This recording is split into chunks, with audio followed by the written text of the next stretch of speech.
Maintenant, on va voir les notions de marge douce qui vont régler un problème que vous avez peut-être remarqué durant la présentation précédente. C'est que le SVM est un discriminant linéaire. Et dans sa forme actuelle, avec des données non linéairement séparables, il n'y a aucune solution valide. Donc, dans le fond, en appliquant la programmation quadratique avec ce qu'on vient de voir, euh, si les données ne sont pas linéairement séparables, si c'est impossible d'avoir toutes les données bien classées, bien, la programmation quadratique va échouer parce que, il n'y aura aucune solution qui va respecter toutes les contraintes.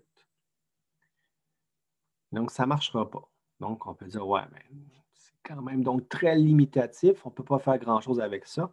En effet, mais bien sûr, il y a une solution. Donc, on va relaxer un peu la contrainte que toutes les données soient bien classées ou ne soient pas dans la marge ou juste sur la frontière de la marge en introduisant une variable qu'on dit slack. Donc, slack, je n'ai pas trouvé de meilleure façon de le traduire en français. Donc, c'est une espèce de variable de tolérance, la variable slack, qui est présente pour chaque donnée. Puis on va l'appeler comme étant le xi ici. Donc, ça, c'est la lettre grecque xi.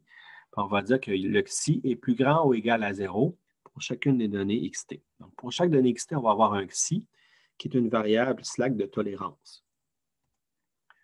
Et donc, si le xi t est égal à 0, il n'y a pas de problème avec la variable xt. Elle est bien classée et elle n'est pas dans la marge.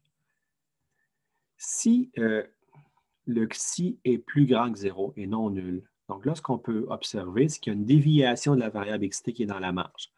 Donc, on peut avoir deux cas de figure. Le cas où le xi est entre 0 et 1, la donnée, elle est bien classée, elle est du bon côté de l'hyperplan séparateur, mais elle est dans la marge.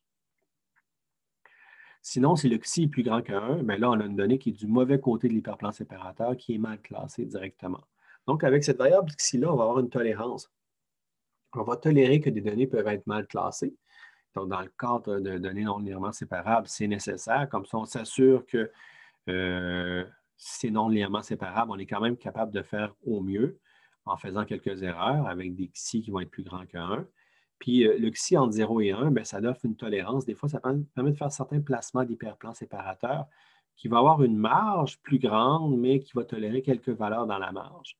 Donc, ça, c'est une question de compromis, puis ça marche mieux que d'avoir vraiment des marges strictes où il n'y aurait rien directement dans la marge, même si c'est possible d'avoir un placement où il n'y aura aucune donnée dans la marge, ce n'est pas nécessairement le meilleur placement qu'on peut faire.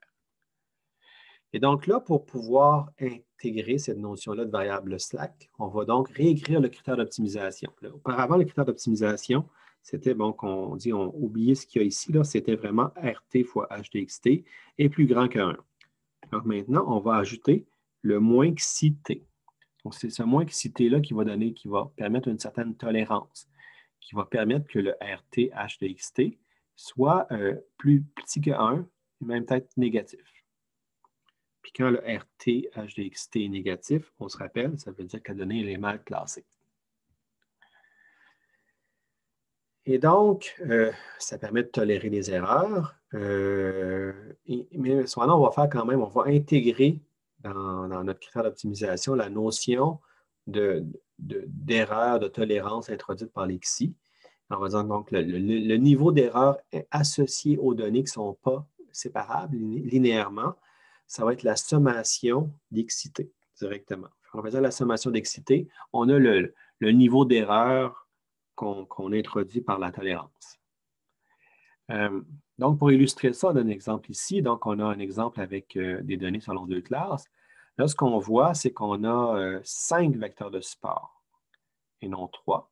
On a les 3 qui ressemblent à ce qu'on avait tout à l'heure, qui finalement sont vraiment les vecteurs qui sont sur la frontière, qui sont au point où RT fois H de XT est égal à 1.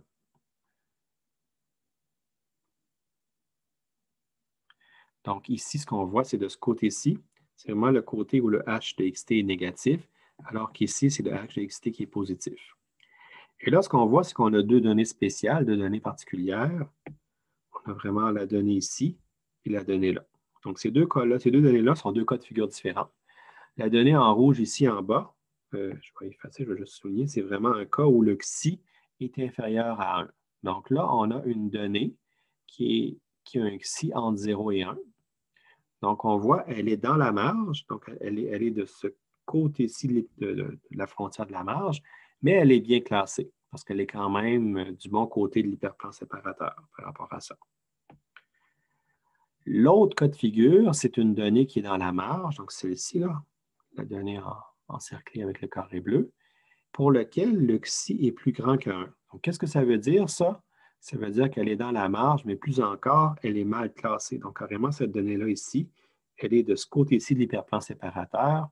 Donc, on va l'assigner à la classe des ronds rouges, là, un h de x négatif, alors que ça devrait être positif. Donc là, ici, on va vraiment tolérer une erreur, mais tolérer une erreur se disant que c'est ce qu'il y a de mieux à faire. Donc, on voit le cas ici, on aurait quand même pu avoir une séparation linéaire. Donc, c'était linéairement séparable, mais ça aurait été linéairement séparable en tirant une ligne un peu comme ça. Donc, on voit ici, là, on aurait tiré la ligne. On aurait eu euh, une séparation très bonne, mais la marge aurait été très petite avec toutes les données autour. Donc, ça aurait été vraiment quelque chose de très étroit. On n'aurait pas eu une grosse marge du tout, alors qu'en tolérant quelques cas comme ça, deux données dans la marge, on a une beaucoup plus grande marge ici.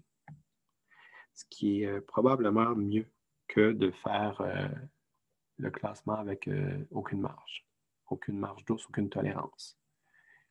Donc, si on reformule, si on repart de la formulation primale, mais avec des marges douces, ce qu'on va avoir, donc on va avoir différentes choses. Fait qu'on va voir ici, donc je ne sais pas le détail, le développement quand même sort un peu du cadre du cours, mais on va avoir, bon, moins le alpha t RT. Donc, ici, c'est la même chose qu'on avait tout à l'heure, excepté ceci. Donc, ça, c'est vraiment la contrainte que RT fois XT est plus grand ou égal à 1 moins XT.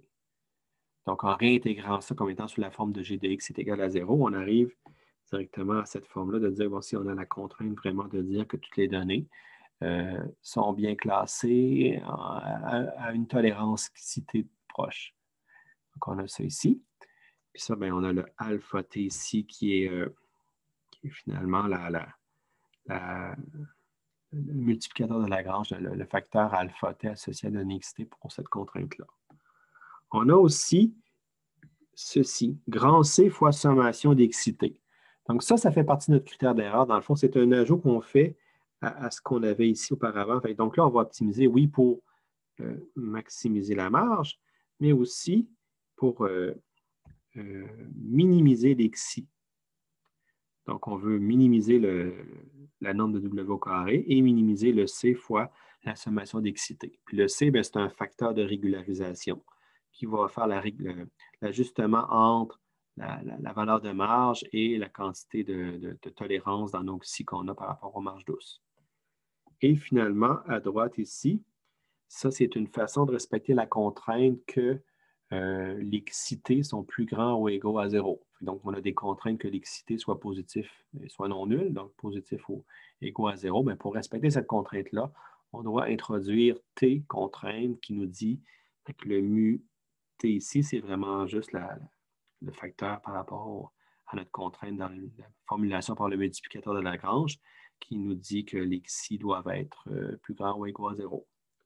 Donc, on a reformulé un peu notre forme primale en intégrant les marges douces. Et donc, là, comme je vous disais, les mutés, c'est les multiplicateurs de Lagrange pour des contraintes comme quoi les xcités sont plus grands ou égaux à 0. Le C, c'est le facteur de pénalité qui fait la pondération entre maximiser les marges, donc minimiser le nombre de W au carré et les erreurs xcitées qu'on a conservées.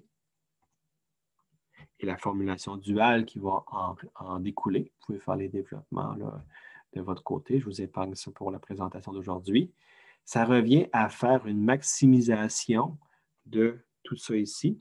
Donc, si vous regardez ça, je vais mieux le faire. Si vous regardez ça ici, ça n'a pas changé par rapport à ce qu'on avait tout à l'heure. Donc, on a exactement la même équation à maximiser. Ce qui a changé, c'est ici. Si vous regardez ça de près, on a éliminé les xi, c'est quand même bien, mais on a un petit changement. Le changement, c'est que les alpha t, finalement, doivent être plus petits ou égaux à c. Donc, le reste ne change pas. Si ce n'est que maintenant que les alpha t ne sont plus entre 0 et plus l'infini, mais sont entre 0 et c. Et donc, le c, c'est le facteur de régularisation qu'on va avoir dans notre équation.